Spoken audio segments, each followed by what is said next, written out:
নমস্কার। আজকের গল্প পড়ব পরশুরামের লম্ব কর্ণ। বন্ধুরা, যারা আমার চ্যানেলটি শুনছেন, কমেন্ট করছেন, পছন্দ করছেন, তাদের অসংখ্য ধন্যবাদ। কিন্তু যারা গল্প শুনছেন কিন্তু সাবস্ক্রাইব করছেন না, তাদেরকে আমার বিনীত অনুরোধ, তারা যেন আমার চ্যানেলটি সাবস্ক্রাইব করে নেবেন। ধন্যবাদ।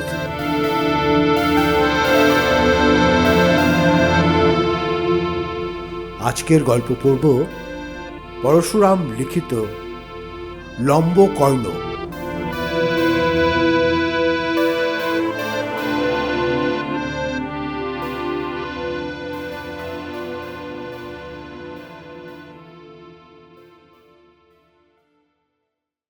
রায় Banshalochan Banerjee Bahadur, zamindar and honorary magistrate, Beleghata bench, প্রত্যহ বৈকালে খালের ধারে হাওয়া খাইতে যান। 40 পার হইয়া ইনি একটু মোটা হইয়া পড়িয়াছেন। সেজন্য ডাক্তারের উপদেশে হাঁটিয়া এক্সারসাইজ করেন এবং ভাত ও লুচি বর্জন করিয়া দুবেলা কচুরি খাইয়া থাকেন। কিছুক্ষণ পায়চারি করিয়া বংশলোচন বাবু ক্লান্ত হইয়া খালের ধারে একটা ঢিপির ওপর রুমাল বিছাইয়া বসিয়া পড়িলেন।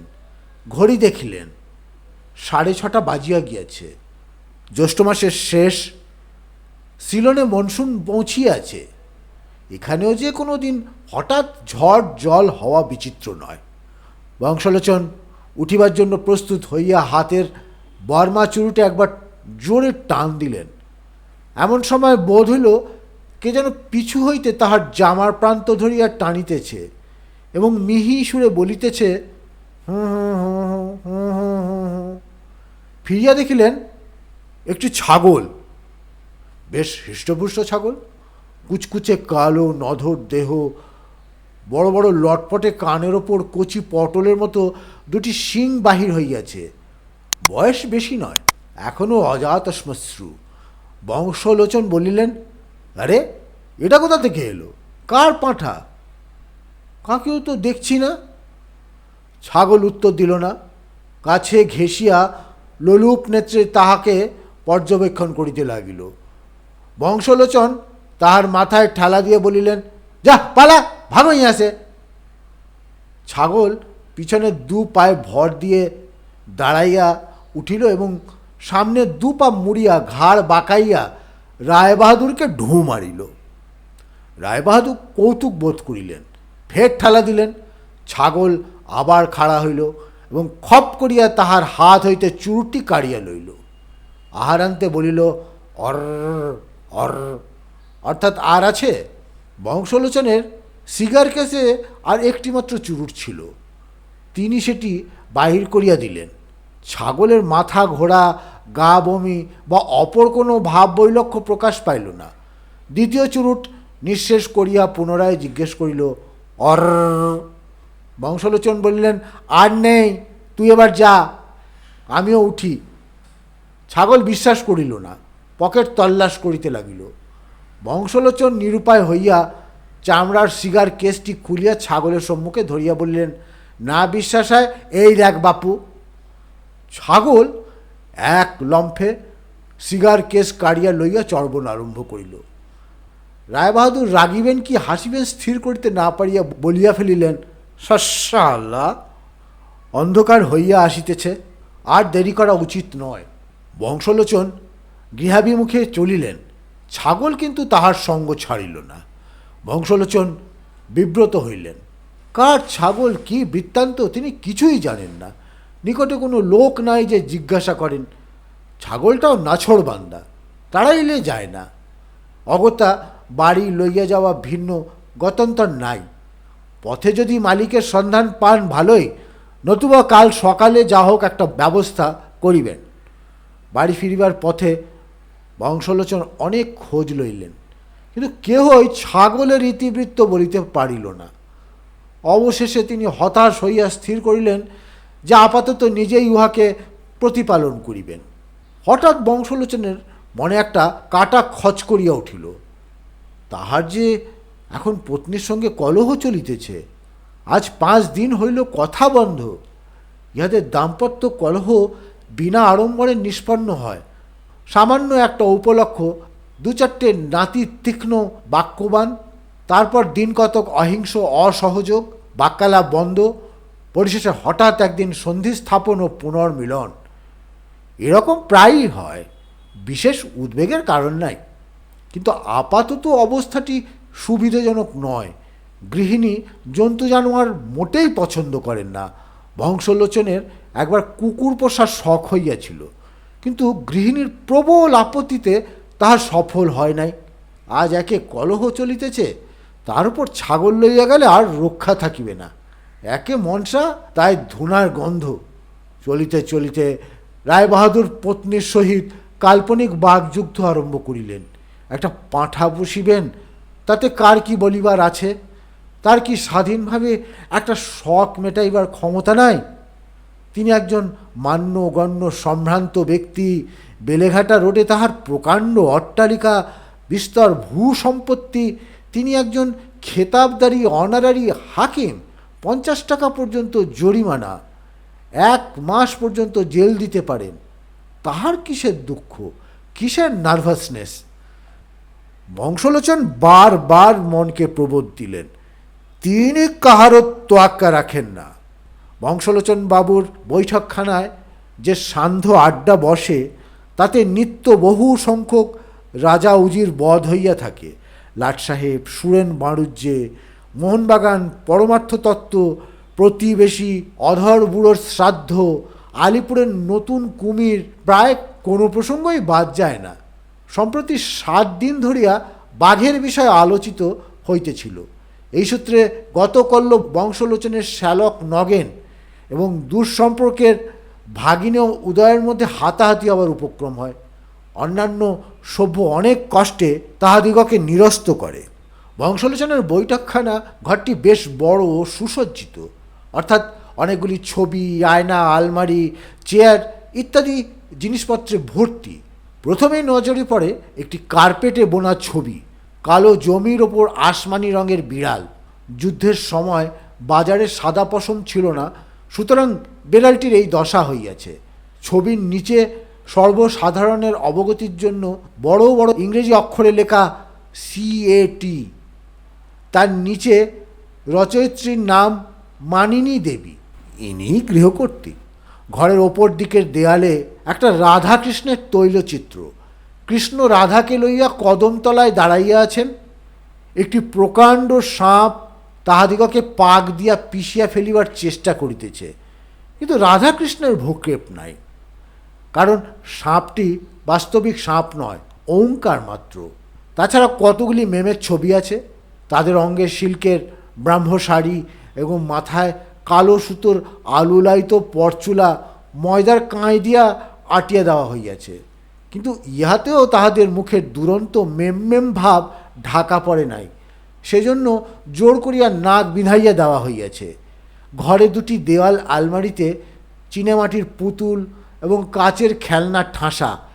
উপরের শুইবার ঘরের 4টি আলমারি বোঝায় হইয়া যাহা বাড়তি হইয়াছে, তাহাই নিচে স্থান পাইয়াছে। ইহা ভিন্ন আরও নানা প্রকার আসবাব, যথা রাজারানীর ছবি, রায়বাহাদুরের পরিচিত ও অপরিচিত ছোট বড় সাহেবের ফটোগ্রাফ, গ্রিলটি ফ্রেমে বাঁধানো আয়না, অ্যালমান্যাক, ঘড়ি, রায়বাহাদুরের সনদ, কয়েকটি অভিনন্দনপত্র ইত্যাদি আছে। আজ যথা সময় আড্ডা বসিয়াছে। বংশলোচন এখনও বেড়াইয়া ফেরেন নাই। তাহার অন্তরঙ্গ বন্ধু বিনোদ উকিল ফরাসের ওপর তাকিয়া ঠেস দিয়া খবরের কাগজ পড়িতেছেন। বৃদ্ধ কেদার চাটুর্যে মহাশয় হুঁকা হাতে ঝিমাইতেছেন। নগেন ও উদয় অতি কষ্টে ক্রোধরুদ্ধ করিয়া ওত পাতিয়া বসিয়া আছেন। একটা ছুতো পাইলেই পরস্পরকে আক্রমণ করিবে। আর চুপ করিয়া থাকিতে না পারিয়া উদয় বলিল, যাই বলো, বাঘের মাপ কখনোই ল্যাজ শুদ্ধ হতে পারে না। তা না হলে মেয়ে ছেলেদের মাপও চুল শুদ্ধ হবে না কেন? আমার বউয়ের বিনুনিটাই তো 3 ফুট হবে। তবে কি বলতে চাও, বউ 8 ফুট লম্বা? নগেন বলল, দেখো তো, তোর বউয়ের বর্ণনা আমরা মোটেই শুনতে চাইনি। বাঘের কথা বলতে হয় বল। চাটুর্যে মহাশয় তন্দ্রা ছুটিয়া গেল। বললেন, আহা, তোমাদের এখানে কি বাঘ ছাড়া অন্য জানোয়ার নেই? এমন সময় বংশলোচন ছাগল লইয়া ফিরিলেন। বিনোদবাবু বলিলেন, বাহ বা, বেশ পাঁঠাটি তো, কত দিয়ে কিনলে হে? বংশলোচন সমস্ত ঘটনা বিবৃত করিলেন। বিনোদ বলিলেন, বেওয়ারিশ মাল, বেশি দিন ঘরে না রাখাই ভালো। সাবার করে ফেলো, কাল রবিবার আছে, লাগিয়ে দাও। চাটুজ্জে মশাই ছাগলের পেট টিপিয়া বললেন, দিব্যি পুরুষ্টু পাঠা, খাসা কালিয়া হবে। নগেন ছাগলের উরু টিপিয়া বলিল, ওহো, হাড়ি কাবাব, একটু বেশি করে আদা বাটা আর পেঁয়াজ। উদয় বলিল, ওহ, আমার বউ এসা গুলি কাবাব করতে জানে। নগেন ভ্রুকুটি করিয়া বলিল, উদয় আবার। বংশলোচন বিরক্ত হইয়া বললেন, তোমাদের কি জন্তু দেখিলেই খেতে ইচ্ছে করে? একটা নিরীহ অনাথ প্রাণী আশ্রয় নিয়েছে, তা কেবল কালিয়া আর কাবাব। ছাগলের সংবাদ শুনিয়া বংশলোচনের সপ্তমবর্ষীয়া কন্যা টেপি এবং সর্বকনিষ্ঠ পুত্র ঘেন্টু ছুটিয়া আসিল। ঘেন্টু বলল, ও বাবা, আমি পাঁঠা খাবো, পাঁঠার ম ম ম। বংশলোচন বললেন, যা যা, শুনে শুনে কেবল খাই খাই শিখছেন। ঘেন্টু হাত পা ছড়িয়া বললেন, হ্যাঁ, আমি ম ম ম মেটুলি খাবো। টেপি বলিল, বাবা, আমি পাঁঠাকে পুষবো, একটু লাল ফিতে দাও না। বংশলোচন, বেশ তো, একটু খাওয়া দাওয়া করুক, তারপর নিয়ে খেলা করিস এখন। টেপি, পাঁঠার নাম কি বলো না? বিনোদ বলিলেন, নামের ভাবনা কি, ভাসুরক, দধিমুখ, মসিপুচ্ছ, লম্বকর্ণ। চাটুজ্জে বলিলেন, লম্বকর্ণই ভালো। বংশলোচন কন্যাকে একটু অন্তরালে লইয়া গিয়া জিজ্ঞেস করিলেন, টেপু, তোর মা এখন কি করছে রে? টেপি, এখনই তো কলঘরে গেছে। বংশলোচন, ঠিক জানিস? তাহলে এখন 1 ঘন্টা নিশ্চিন্দি। দেখ, ঝিকে বল, চট করে ঘোড়ার ভেজানো ছোলা 4টি এনে ওই বাইরের বারান্দায় যেন ছাগলটাকে খেতে দেয়। আর দেখ, বাড়ির ভেতর নিয়ে যাসনি যেন। উৎসাহের আতিশয্যে টেপি পিতার আদেশ ভুলিয়া গেল। ছাগলের গলায় লাল ফিতা বাঁধিয়া টানিতে টানিতে অন্দর মহলে লইয়া গিয়া বলিল, ও মা, শিগগিরি এসো, লম্বকর্ণ দেখবে এসো। মানিনী মুখ মুছিতে মুছিতে স্নানের ঘর হইতে বাহির হইয়া বললেন, মরো, ওটাকে কে আনলে? ধুর ধুর, ওঝি, ও বাতাসি, শিগগিরি ছাগলটাকে বের করে দে, ঝাঁটা মার। টেপি বলল, বারে, ওকে তো বাবা এনেছে, আমি পুষবো। ঘেন্টু বলিল, ঘোড়া ঘোড়া খেলবো। মানিনী বললেন, খেলা বার করে দিচ্ছি, ভদ্রলোকে আবার ছাগল পোষে। বেরো বেরো, ও দারোয়ান, ও চুকান্দার সিং। হজর বলে হাজির হয় চুকান্দার সিং। হাজির হইল শীর্ণ খর্বাকৃতি বৃদ্ধ, গালপাট্টা দাড়ি, পাকানো গোঁপ, জাঁকালো গলা এবং ততোধিক জাঁকালো নাম। ইহারই জোরে সে চোট্টা এবং ডাকুর আক্রমণ হইতে দেউড়ি রক্ষা করে। অন্দরের মধ্যে হট্টগোল শুনিয়া রায়বাহাদুর বুঝিলেন যুদ্ধ অনিবার্য। মনে মনে তাল ঠুকিয়া বাড়ির ভেতরে আসিলেন। গৃহিণী তাহার প্রতি দৃকপাত না করিয়া দারোয়ানকে বললেন, ছাগলটাকে আভি নিকাল দেও, একদম ফটকের বাইরে, নেই তো এক্ষুনি ছিষ্টি নোংরা করেগা। চুকান্দার বলিল, বহুত আচ্ছা। বংশলোচন পাল্টা হুকুম দিলেন, দেখো চুকান্দার সিং, এই বকরি গেটের বাইরে জাগা তো তোমরা নকরিবি জাগা। চুকান্দার বলিল, বহুত আচ্ছা। মানিনী স্বামীর প্রতি একটা অগ্নিময় নয়নবাণ হানিয়া বলিলেন, হেলা টেপি হতচ্ছাড়ি, রাত্রির হয়ে গেল, গিলতে হবে না, থাকিস তুই ছাগল নিয়ে, কাল যাচ্ছি আমি হাটখোলায়। হাটখোলায় গৃহিণীর পিত্রালয়। বংশলোচন বলিলেন, টেপু, ঝিকে বলে দে, বৈঠকখানা ঘরে আমার শোবার বিছানা করে দেবে, আমি সিঁড়ি ভাঙতে পারি না। আর দেখ, ঠাকুরকে বল আমি মাংস খাবো না, শুধু খান কত কচুরি, একটু ডাল আর পটল ভাজা। পুরাকালে বড়লোকদের বাড়িতে একটা করিয়া গোসা ঘর থাকিত। ক্রুদ্ধা আর্য নারীগণ সেখানে আশ্রয় লইতেন, কিন্তু আর্য পুত্রদের জন্য সেরকম কোনো পাকা বন্দোবস্ত ছিল না।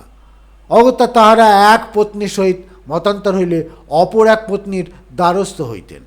আজকাল খরচপত্র বাড়িয়া যাওয়ায় এই সকল সুন্দর প্রাচীন প্রথা লোপ পাইয়াছে।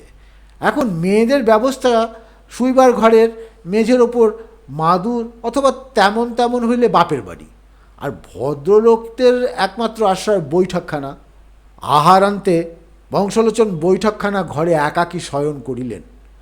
অন্ধকারে তাহার ঘুম হয় না, এই জন্য ঘরের এক কোণে পিলসুজের উপর একটি রেড়ির তেলের প্রদীপ জ্বলিতেছে। কিছুক্ষণ এপাশ ওপাশ করিয়া বংশলোচন উঠিয়া ইলেকট্রিক লাইট জ্বালিলেন এবং একখানি গীতা লইয়া পড়িতে বসিলেন।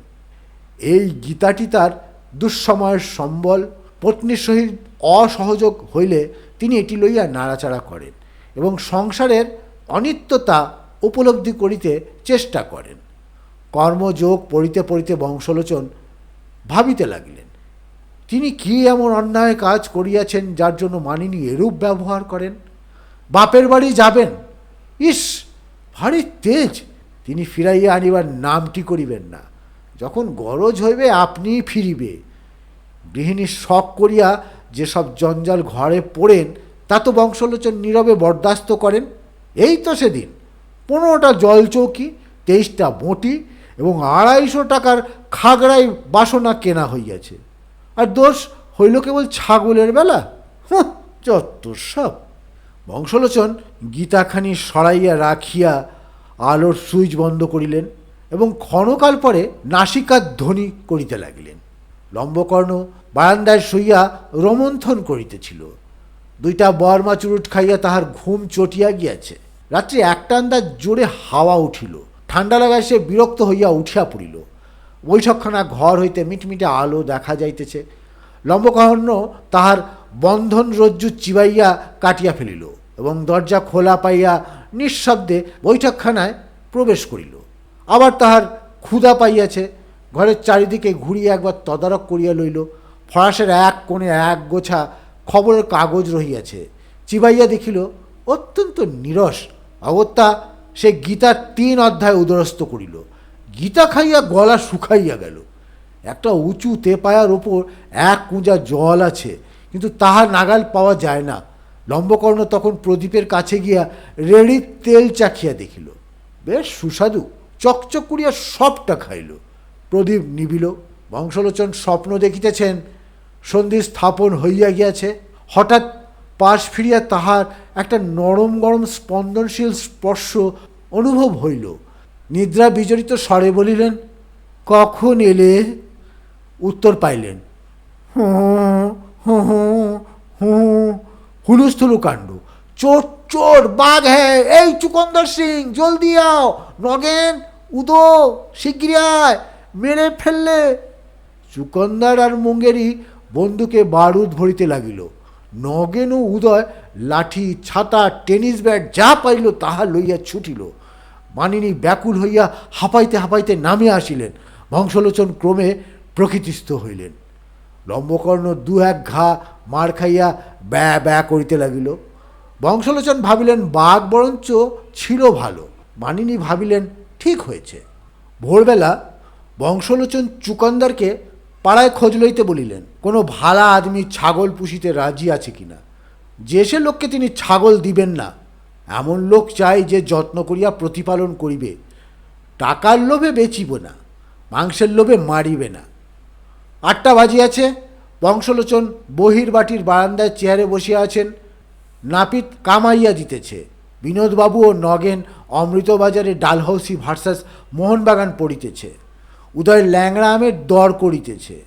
এমন সময় চুকন্দার আসিয়া সেলাম করিয়া বলিল, লাটুবাবু আয় হ্যাঁ। 3 জন সহচরের সহিত লাটুবাবু বারান্দায় আসিয়া নমস্কার করিলেন। তাহাদের প্রত্যেকের বেশভূষা প্রায় একই প্রকার। ঘাড়ের চুল আমূল ছাঁটা, মাথার উপর পর্বতকার তেড়ি, রগের কাছে 2 গোছা চুল ফনা ধরিয়া আছে, হাতে রিস্ট ওয়াচ, গায়ে আগুলুফ লম্বিত পাতলা পাঞ্জাবি আর ভেতর দিয়া গোলাপি গেঞ্জির আভা দেখা যাইতেছে। পাশে লপেটা, কানে অর্ধদগ্ধ সিগারেট। বংশলোচন বলিলেন, আপনাদের কোত্থেকে আসা হচ্ছে? লাটুবাবু বলিলেন, আমরা বেলেঘাটা কেরোসিন ব্যান্ড, ব্যান্ডমাস্টার লটবর লন্দি অধীন। লোকে লাটুবাবু বলে ডাকে। শুনলুম আপনারা পাঁঠা বিলিয়ে দেবেন, তাই সঠিক খবর নিতে এসেছি। বিনোদবাবু বলিলেন, আপনারা বুঝি কানেস্তারা বাজান? লাটু, কানেস্তারা কি মশাই? দস্তুর মতো কলসার্ট, এই ইনি লোবিন লিওগি, ক্ল্যারিওনেট, এই লড়হরি, লাক ফুলোট, এই লবকুমার, লন্দন, বেলা, তাছাড়া কর্লেট, পিকলু, হারমোনিয়া, ঢোল, করতাল সব নিয়ে 19 জন আছি। বর্মা অয়েল কোম্পানির ডিপোয় আমরা কাজ করি। ছোট সাহেবের সেদিন বে হলো, ফিস্টি দিলে আমরা বাজালুম।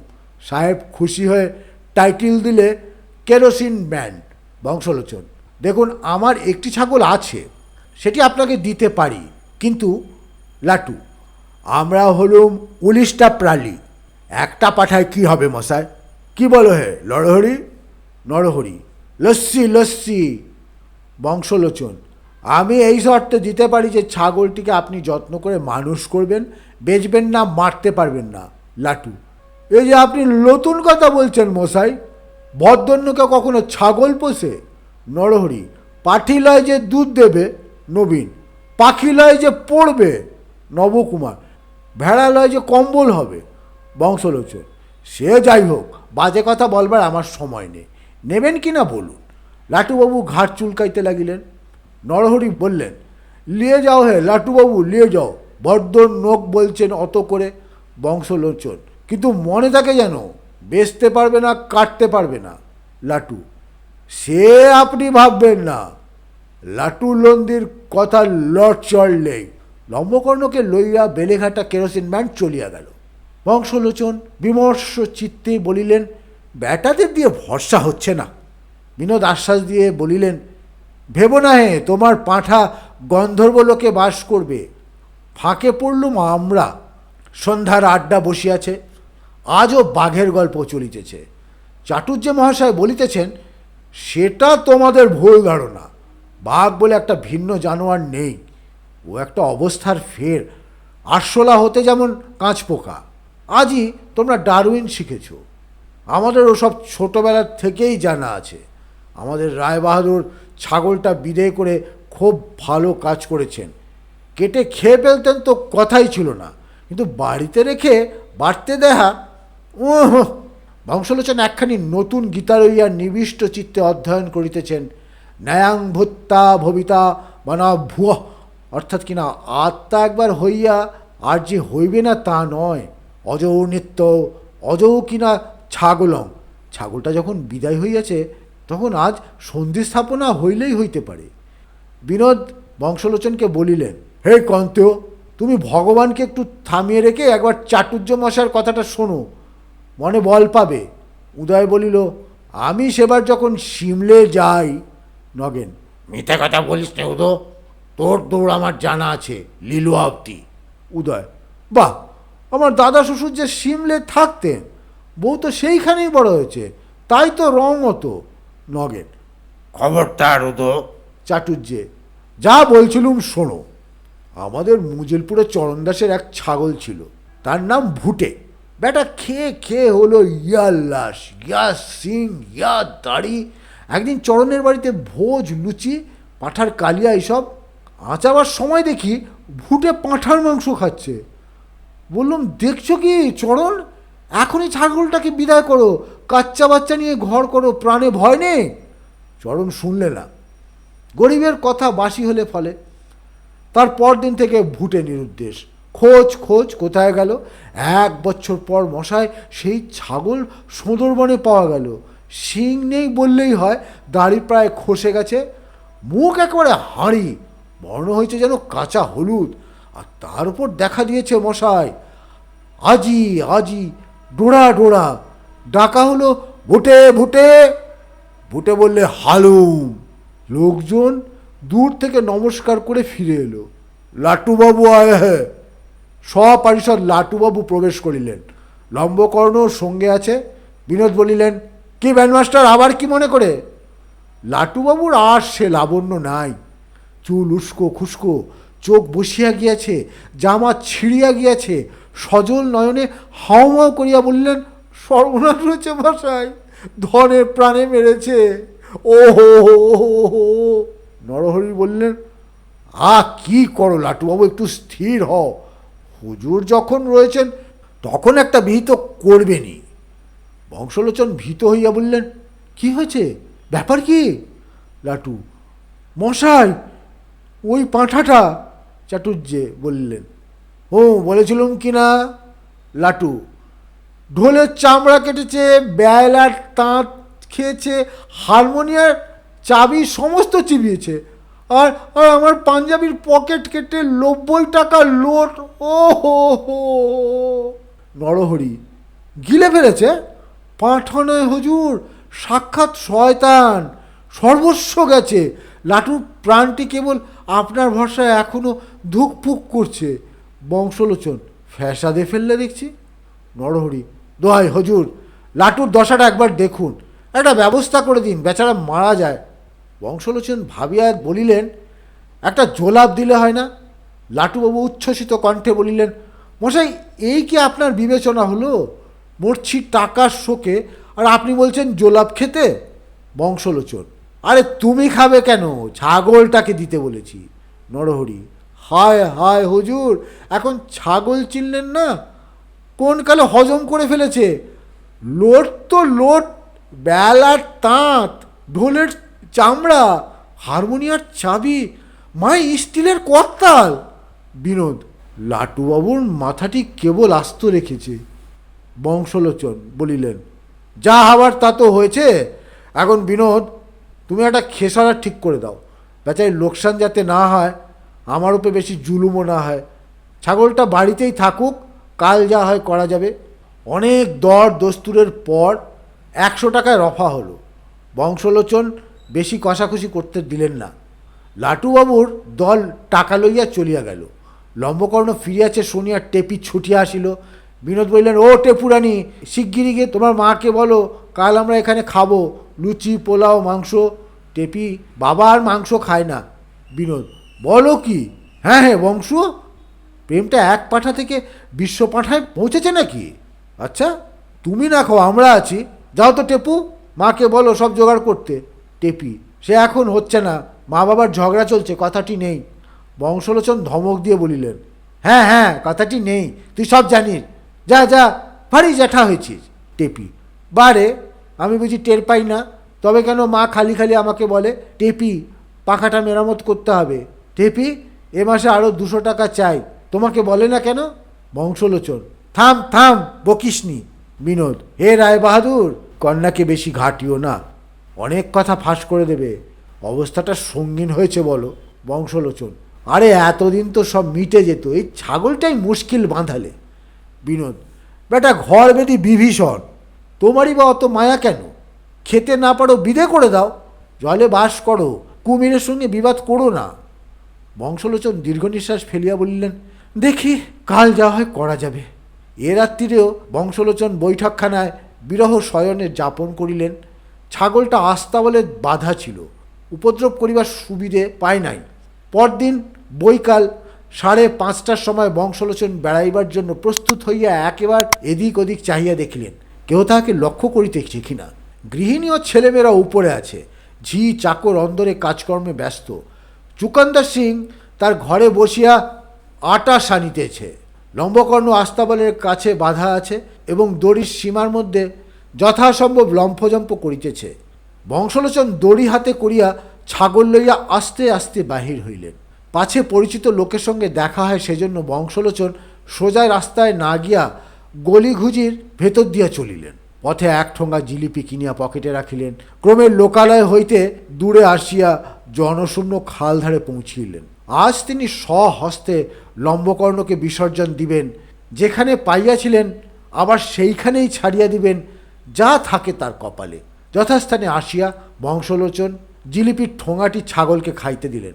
পকেট হইতে 1 টুকরা কাগজ বাহির করিয়া তাহাতে লিখিলেন, এই ছাগল বেলেঘাটা খালের ধারে কুড়াইয়া পাইয়াছিলাম, প্রতিপালন করিতে না পারায় আবার সেইখানে ছাড়িয়া গেলাম। আল্লাহ, কালী, যিশুর দিব্য, ইহাকে কেউ মারিবেন না। লেখার পর কাগজ ভাঁজ করিয়া ছোট টিনের কৌটায় ভরিয়া লম্বকর্ণের গলায় ভালো করিয়া বাঁধিয়া দিলেন। তারপর বংশলোচন শেষবার ছাগলের গায়ে হাত বুলাইয়া আস্তে আস্তে সরিয়া পড়িলেন। লম্বকর্ণ তখন আহারে ব্যস্ত। দূরে আসিয়াও বংশলোচন বারবার পিছু ফিরিয়া দেখিতে লাগিলেন। লম্বকর্ণ আহার শেষ করিয়া এদিক ওদিক চাহিতেছে, যদি তাহাকে দেখিয়া পেলে এখনই পশ্চাৎধাবন করিবে। এদিকে আকাশের অবস্থা ভালো নয়। বংশলোচন জোরে জোরে চলিতে লাগিলেন। আর পারা যায় না, হাঁপ ধরিতেছে। পথের ধারে একটা তেঁতুল গাছের তলায় বংশলোচন বসিয়া পড়িলেন। লম্বকর্ণকে আর দেখা যায় না। এইবার তাহার মুক্তি। আর কিছুদিন দেরি করিলে জড়ভরতের অবস্থা হইত। এই হতভাগা কৃষ্ণের জীবকে আশ্রয় দিতে গিয়া তিনি নাকাল হইয়াছেন। গৃহিণী তাহার উপর মর্মান্তিক রুষ্ট, আত্মীয় স্বজন তাহাকে খাইবার জন্য হাঁ করিয়া আছে। তিনি একা কাহাতক সামলাইবেন। হায় রে সত্যযুগ! যখন শিবি রাজার শরণাগত কপতের জন্য প্রাণ দিতে গিয়াছিল, মহিষীর ক্রোধ, সভাসদবর্গের বেয়াদবি কিছুই তাহাকে ভোগ করিতে হয় নাই। দ্রুম দুদ দুর দুরু দর দর দর। আকাশে কে ট্যাটরা পিটতেছে। বংশলোচন চমকিত হইয়া ওপরে চাহিয়া দেখিলেন অন্তরিক্ষের গম্বুজে এক পোচ সীসা রঙের অস্ত্র মাখাইয়া দিয়াছে। দূরে এক ঝাঁক সাদা বক জোরে পাখা চালাইয়া পলাইতেছে। সমস্ত চুপ, গাছের পাতাটি নড়িতেছে না। আসন্ন দুর্যোগের ভয় স্থাবর জঙ্গম হতভম্ব হইয়া গিয়াছে। বংশলোচন উঠিলেন, কিন্তু আবার বসিয়া পড়িলেন। জোরে হাঁটার ফলে তার বুক ধরফর করিতেছিল। সহসা আকাশ চির খাইয়া ফাটিয়া গেল। এক ঝলক বিদ্যুৎ, কড়কড় কড়াত। ফাটা আকাশ আবার বেমালুম জুড়িয়া গেল। ঈশানকোণ হইতে একটা ঝাপসা পর্দা তাড়া করিয়া আসিতেছে।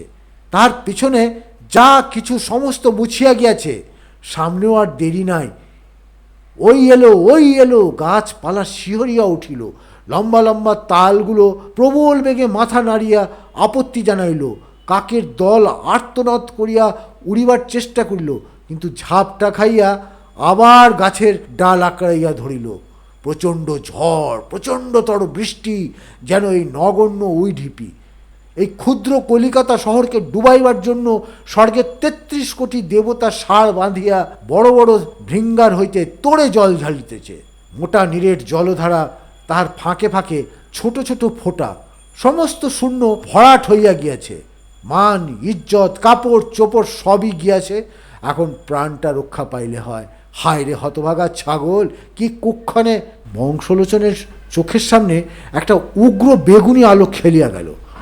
সঙ্গে সঙ্গে সঞ্চিত ২০ কোটি ভোল্ট ইলেকট্রিসিটি অদূরবর্তী একটা নারিকেল গাছের ব্রহ্মরন্ধ্র ভেদ করিয়া বিকট নাদে ভূগর্ভে প্রবেশ করিল। রাশি রাশি সরিষার ফুল, জগৎ লুপ্ত, তুমি নাই, আমি নাই। বংশলোচন সংজ্ঞা হারাইয়াছেন। বৃষ্টি থামিয়াছে, কিন্তু এখনও শোঁ শোঁ করিয়া হাওয়া চলিতেছে। ছেঁড়া মেঘের পর্দা ঠেলিয়া দেবতারা দু চারটা মিটমিটে তারার লণ্ঠন লইয়া নিচের অবস্থা তদারক করিতেছেন। বংশলোচন কর্দম শয্যায় শুইয়া ধীরে ধীরে সংজ্ঞা লাভ করিলেন। তিনি কে? রায়বাহাদুর? কোথায়? খালের নিকট। ও কিসের শব্দ? শোনাবেন? তার নষ্ট স্মৃতি ফিরিয়া আসিয়াছে। ছাগলটা? মানুষের স্বর কানে আসিতেছে। কে তাকে ডাকিতেছে? মামা, জামাইবাবু, বংশু আছো? হুজুর! অদূরে একটা ঘোড়ার গাড়ি দাঁড়াইয়া আছে। জনকতক লোক লণ্ঠন লইয়া ইতস্তত ঘুরিতেছে এবং তাহাকে ডাকিতেছে। একটি পরিচিত নারী কণ্ঠে ক্রন্দন ধ্বনি উঠিল। রায়বাহাদুর চাঙ্গা হইয়া বলিলেন, এই যে আমি এখানে আছি, ভয় নেই। মানিনী বলিলেন, আজ আর দোতলায় উঠে কাজ নেই। ও ঝি, ওই বৈঠকখানা ঘরেই বড় করে বিছানা করে দে তো। আর দেখো, আমার বালিশটাও নিয়ে যা। আহ, চাটুর্যে মিনসে নড়ে না। ও কি, সে হবে না? এই গরম লুচি কখানা খেতেই হবে। মাথা খাও। তোমার সেই বোতলটায় কি আছে, তাই একটু চায়ের সঙ্গে মিশিয়ে দেবো নাকি? হু হু হু হু হু হু। বংশলোচন লাফাইয়া উঠিয়া বললেন, হ্যাঁ, ওটা আবার এসেছে? নিয়ে আয় তো লাঠিটা। মানিনী বলিলেন, আহা, করো কি, মেরো না। ও বেচারা বৃষ্টি থামতেই ফিরে এসে তোমার খবর দিয়েছে, তাইতেই তোমায় ফিরে পেলুম। ও হরি মধুসূদন! লম্বকর্ণ বাড়িতেই রহিয়া গেল এবং দিন দিন শশীকলার ন্যায় বাড়িতে লাগিল। ক্রমে তাহার আধ হাত দাড়ি গজাইল। রায়বাহাদুর আর বড় একটা খোঁজ খবর করেন না। তিনি এখন ইলেকশন লইয়া ব্যস্ত। মানিনী লম্বকর্ণের শিং কেমিক্যাল সোনা দিয়া বাঁধাইয়া দিয়াছে। তার ওপর সাবান ও ফিনাইলের ব্যবস্থা হইয়াছে, কিন্তু বিশেষ ফল হয় নাই। লোকে দূর হইতে তাহাকে বিদ্রুপ করে। লম্বকর্ণ গম্ভীরভাবে সমস্ত শুনিয়া যায়। নিতান্ত বাড়াবাড়ি করিলে বলে, ব ব ব ব, অর্থাৎ যথা ইচ্ছা হয় বকিয়া যাও, আমি এসব গ্রাহ্য করি না।